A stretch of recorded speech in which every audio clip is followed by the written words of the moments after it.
ನಮ್ಮ ಇವತ್ತಿನ ರೆಸಿಪಿ ನೀವು ನೋಡ್ತಿದ್ದೀರಾ ಟೊಮೆಟೊ ಬಿರಿಯಾನಿ.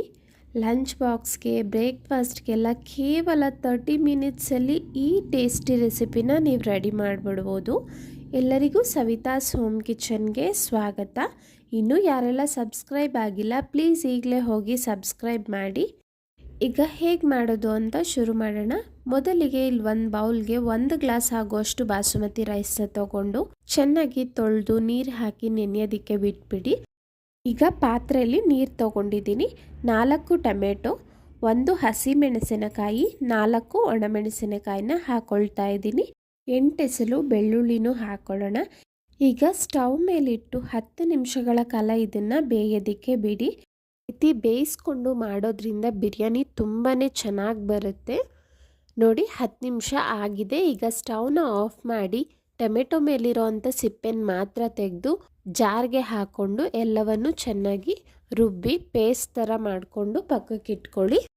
ನಂತರ ಸ್ಟವ್ ಹಚ್ಚಿ ಒಂದು ಕುಕ್ಕರ್ಗೆ 8 ರಿಂದ 10 ಸ್ಪೂನ್ ಆಗುವಷ್ಟು ಎಣ್ಣೆ ಹಾಕಿ 1 ಏಲಕ್ಕಿ, 1 ಸ್ಟಾರ್ ಹೂ, 1 ಪಲಾವ್ ಎಲೆ, 1/4 ಟೀ ಸ್ಪೂನ್ ಆಗುವಷ್ಟು ಸೋಂಪು, 1/4 ಟೀ ಸ್ಪೂನ್ ಆಗುವಷ್ಟು ಕಸ್ತೂರಿ ಮೇಥಿ ಹಾಕಿ 30 ಸೆಕೆಂಡ್ಗಳ ಕಾಲ ಅದನ್ನು ಬಿಟ್ಬಿಡಿ. ಆ ಫ್ಲೇವರ್ ಎಲ್ಲ ಎಣ್ಣೆಯಲ್ಲಿ ಬಿಡುತ್ತೆ. ಆಗ ಯಾವುದೇ ರೀತಿ ಬಿರಿಯಾನಿ ಮಾಡಿದ್ರೂ ಸ್ವಲ್ಪನಾದರೂ ಸೋಂಪು ಕಾಳನ್ನು ಹಾಕಲೇಬೇಕು.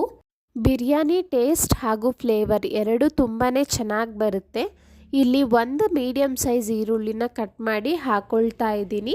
ಬಣ್ಣ ಚೇಂಜ್ ಆಗೋವರೆಗೂ ಫ್ರೈ ಮಾಡ್ಕೋಬೇಕಾಗತ್ತೆ. ಇಲ್ಲಿ 1 ರಿಂದ 2 ನಿಮಿಷ ಫ್ರೈ ಮಾಡಿದ ನಂತರ ಒಂದು ಸ್ವಲ್ಪ ಟ್ರಾನ್ಸ್ಪರೆಂಟ್ ಆಗಿದೆ. ನಾನೀಗ ಇಲ್ಲಿ 1 ಇಂಚು ಶುಂಠಿನ ಕಟ್ ಮಾಡಿ ಸಣ್ಣದಾಗಿ ಕಟ್ ಮಾಡಿದ್ದೀನಿ. ಅದನ್ನು ಹಾಕೊಳ್ತಾ ಇದ್ದೀನಿ. ಯಾರಿಗಾದ್ರೂ ಶುಂಠಿ ಬಾಯಿಗೆ ಸಿಗೋದು ಇಷ್ಟ ಇಲ್ಲ ಅಂದರೆ ನೀವು ರುಬ್ಬೋದಕ್ಕೆ ಹಾಕೋಬಿಡಿ ಅಥವಾ ಪೇಸ್ಟ್ನ ಹಾಕ್ಕೊಳ್ಬೋದು. ಶುಂಠಿ ಹಸಿ ಸ್ಮೆಲ್ಲೆಲ್ಲ ಹೋದ್ಮೇಲೆ ಈರುಳ್ಳಿನೂ ಟ್ರಾನ್ಸ್ಪರೆಂಟ್ ಆಗಿದೆ. ಅನಂತರ ಇಲ್ಲಿ ಸಣ್ಣ ಆ್ಯಪಲ್ ಟೊಮೆಟೊನ ಕಟ್ ಮಾಡಿ ಸೇರಿಸ್ಕೊಂಡಿದ್ದೀನಿ. ಹುಳಿ ಟೊಮೆಟೊ ಹಾಕೋದಕ್ಕೆ ಹೋಗಬೇಡಿ, ತುಂಬ ಹುಳಿ ಆಗಿಬಿಡುತ್ತೆ. 1 ಗ್ಲಾಸ್ಗೆ 4 ಟೊಮೆಟೊ ಆದರೆ ಪರ್ಫೆಕ್ಟಾಗಿ ಕರೆಕ್ಟಾಗಿರುತ್ತೆ. ಟೊಮೆಟೊ ಹಾಕಿದ್ಮೇಲೆ 1 ನಿಮಿಷ ಫ್ರೈ ಮಾಡಿದ್ರೆ ಸಾಕು. ಅನಂತರ ನಾವು ರುಬ್ಬಿ ಇಟ್ಕೊಂಡಿರೋ ಅಂಥ ಪೇಸ್ಟ್ನ ಹಾಕಿ ಈಗ ಒಂದೇ ಒಂದು ಹಸಿಮೆಣಸಿನ್ಕಾಯಿ ಫ್ಲೇವರ್ಗೋಸ್ಕರ ಹಾಕಿದ್ದೀನಿ. ನಂತರ ಇಲ್ಲಿ ಅರ್ಧ ಸ್ಪೂನ್ ಆಗುವಷ್ಟು ಕಾಶ್ಮೀರಿ ಚಿಲ್ಲಿ ಪೌಡರ್, ಅರ್ಧ ಸ್ಪೂನ್ ಆಗುವಷ್ಟು ಧನಿಯಾ ಪುಡಿ, ಅರ್ಧ ಸ್ಪೂನ್ ಆಗುವಷ್ಟು ಗರಂ ಮಸಾಲ ಹಾಕ್ಕೊಂಡಿದ್ದೀನಿ. ಗರಂ ಮಸಾಲ ಇಲ್ಲ ಅನ್ನೋರು ಬಿರಿಯಾನಿ ಮಸಾಲ ಯೂಸ್ ಮಾಡ್ಬೋದು.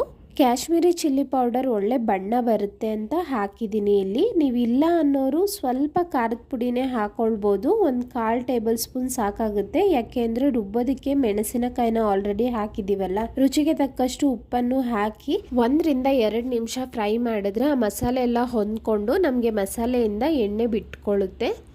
ಈಗ ನಾನು 30 ರಿಂದ 40 ನಿಮಿಷಗಳ ಕಾಲ ಅಕ್ಕಿನ ನೆನೆಸಿ ಇಟ್ಟಿದ್ದೆ. ಬಾಸುಮತಿ ಅಕ್ಕಿ ಎಷ್ಟು ನೆನೆಸ್ತಿರೋ ಅಷ್ಟು ಟೇಸ್ಟಿಯಾಗಿರುತ್ತೆ. ಅಕ್ಕಿ ಹಾಕಿದ್ಮೇಲೆ 1 ನಿಮಿಷ ಅಕ್ಕಿನ ಹುರಿರಿ, ಹೈ ಫ್ಲೇಮ್ ಇಟ್ಕೊಂಡು. ಈ ರೀತಿ ಮಾಡೋದ್ರಿಂದ ನಮಗೆ ಅನ್ನ ಉದ್ರುದ್ರಾಗಿ ತುಂಬ ಚೆನ್ನಾಗಿ ಬರುತ್ತೆ. ಈಗ ನಾನು ಟೊಮೆಟೊ ಬೇಯಿಸಿದ್ನಲ್ಲ ಅದೇ ನೀರನ್ನ ಹಾಕ್ಕೊಳ್ತಾ ಇದ್ದೀನಿ. 1 ಗ್ಲಾಸ್ ಬಾಸುಮತಿ ರೈಸ್ಗೆ 1.5 ಕಪ್ ಆಗೋಷ್ಟು ನೀರು ಸಾಕಾಗುತ್ತೆ. ನೀವೇನಾದರೂ ಸೋನಾ ಮಸೂರಿ ತೊಗೊಂಡ್ರೆ 1 ಗ್ಲಾಸ್ ಅಕ್ಕಿಗೆ 2 ಗ್ಲಾಸ್ ನೀರು ಹಾಕ್ಕೊಳ್ಳಿ. ನೋಡಿ ಈಗ ಕೊನೆಯದಾಗಿ ಕೊತ್ತಂಬರಿ ಸೊಪ್ಪು ಸ್ವಲ್ಪ, ಪುದೀನ ಸ್ವಲ್ಪ ಹಾಕ್ಕೊಳ್ತಾ ಇದ್ದೀನಿ. 2 ಸೇರಿ 1 ಹಿಡಿ ಆಗೋಷ್ಟಿತ್ತು.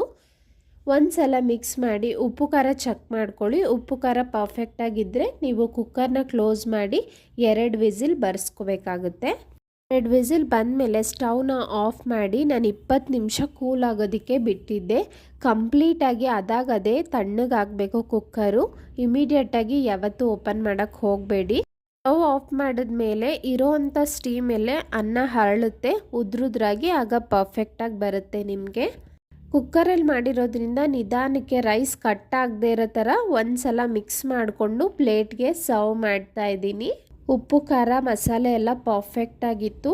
ಇಲ್ಲಿ 1 ಗ್ಲಾಸ್ ಅಳತೆಗೆ ತೋರಿಸಿದ್ದೀನಿ. ನೀವೇನಾದರೂ 2 ಗ್ಲಾಸ್ 3 ಗ್ಲಾಸ್ ಮಾಡಿಕೊಂಡ್ರೆ ನಾನು ಹಾಕಿರೋ ಅಂಥ ಪದಾರ್ಥಗಳನ್ನು ಡಬಲ್ ಮಾಡಿಕೊಂಡು ಅಳತೆಗೆ ತಕ್ಕಂತೆ ಮಾಡಿ ನೋಡಿ. ಖಂಡಿತವಾಗ್ಲೂ ಈ ಬಿರಿಯಾನಿನ ಒಂದು ಸಲನಾದರೂ ಟ್ರೈ ಮಾಡಲೇಬೇಕು, ಅಷ್ಟು ರುಚಿಯಾಗಿರುತ್ತೆ. ನಮ್ಮ ಇವತ್ತಿನ ರೆಸಿಪಿ ನಿಮಗೆಲ್ಲ ಇಷ್ಟ ಆಯಿತು ಅಂದ್ಕೊಳ್ತೀನಿ. ಪ್ಲೀಸ್ ಲೈಕ್ ಮಾಡಿ, ಶೇರ್ ಮಾಡಿ. ಇನ್ನೂ ಯಾರೆಲ್ಲ ಸಬ್ಸ್ಕ್ರೈಬ್ ಆಗಿಲ್ಲ ಈಗಲೇ ಹೋಗಿ ಸಬ್ಸ್ಕ್ರೈಬ್ ಆಗೋದನ್ನು ಮರಿಬೇಡಿ. Thank you.